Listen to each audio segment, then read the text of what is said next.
this idea of how you see yourself affected me in my personal family, and I wanted to actually share a song with you that is a very personal song.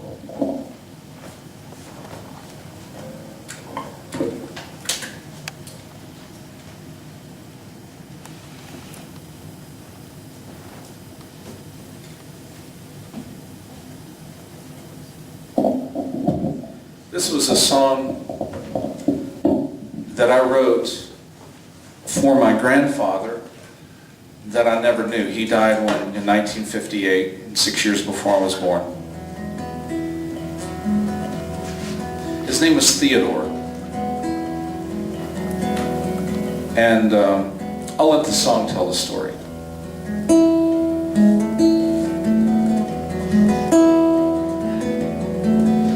Awakened by the bite of bitter morning,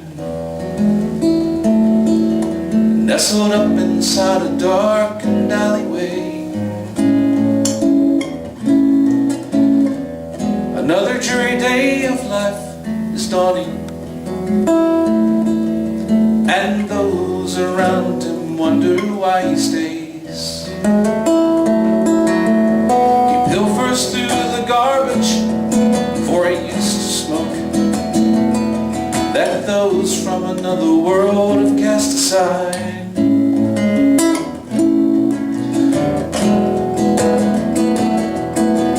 Lights away the matches in his pocket,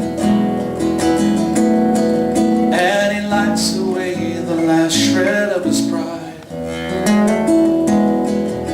Where is your heart and mind, my good friend?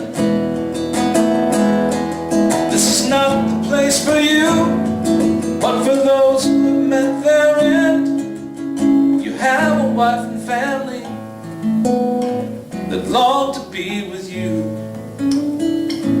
Theodore was the luckiest man I ever knew.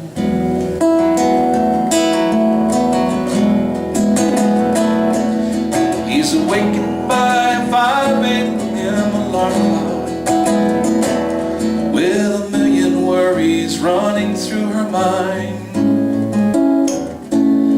8 children and 3 jobs is what she manages,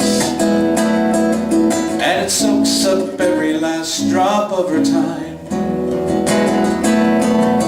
When he'd come around, it was only just for money, and his guilt would make him beat her black and blue.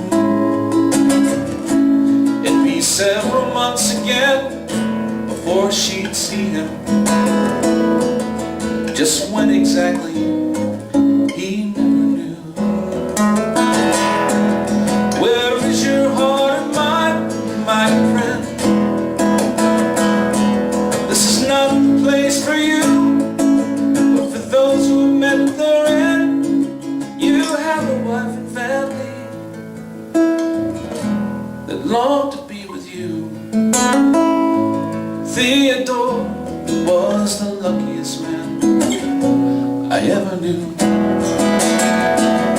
Well, he died at 55, worn and haggard, in the body of an 82-year-old. But she swore she never knew a finer person before whiskey came and claimed his reckless soul. Nearly 30 years passed when she followed. At her request, they laid her by his side. The life that she was laden with had worn away her heart, but even in her death, she was his bride. Where is your heart and mind, my good friend? You had everything important, you just didn't understand. Now eternity should lay right next to you.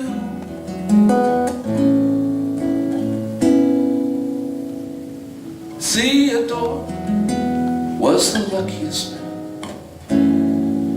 I ever knew.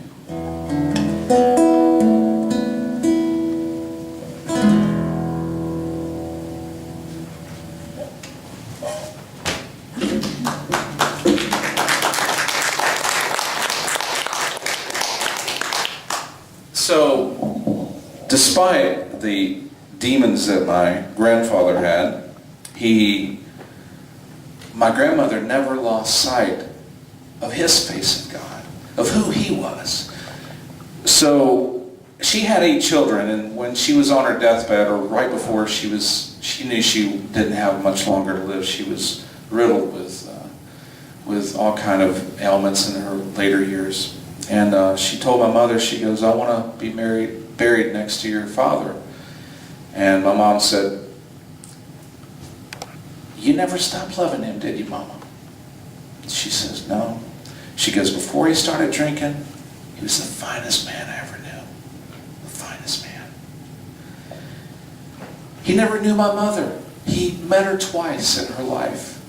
And I think because of his demons, it had a cascading effect into my life, because my mother had some challenges in her relationships, and there were some self-image issues, and this is something that has perpetuated. And you have to stop the cycle and say, no, I am the face of God. I am not the son or the grandson of an alcoholic. I am the grandson of a child of God. That's what I want to put in my eye. That's what I want to see for myself. I want to see myself coming from a healthy family. You heard the joke, anybody who's not from a dysfunctional family, I'd like to meet them. So, I think that if we put the right things in our eye, we'll start seeing. So, what do we identify with?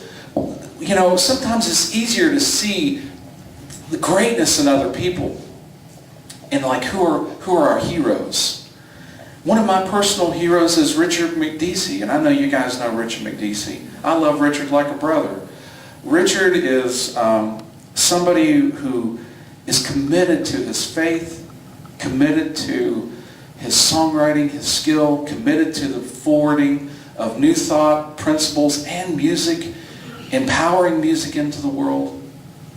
Boy, I want to be just like Richard when I grow up. But I got to realize that those are things that I already am.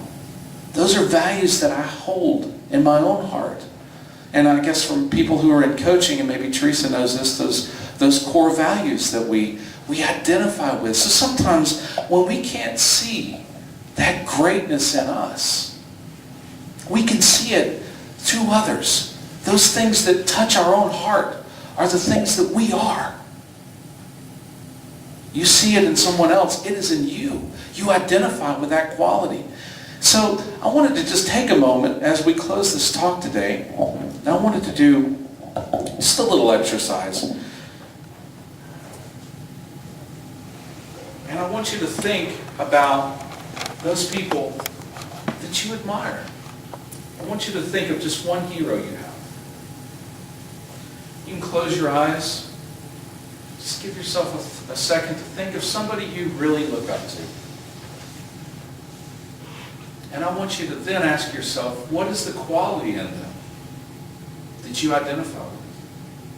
What is that wonderful trait that they have that you admire? And then to yourself, just say, I am, and whatever that quality is. And I'd like to do this as we go in to the close of the talk today, singing the face of God.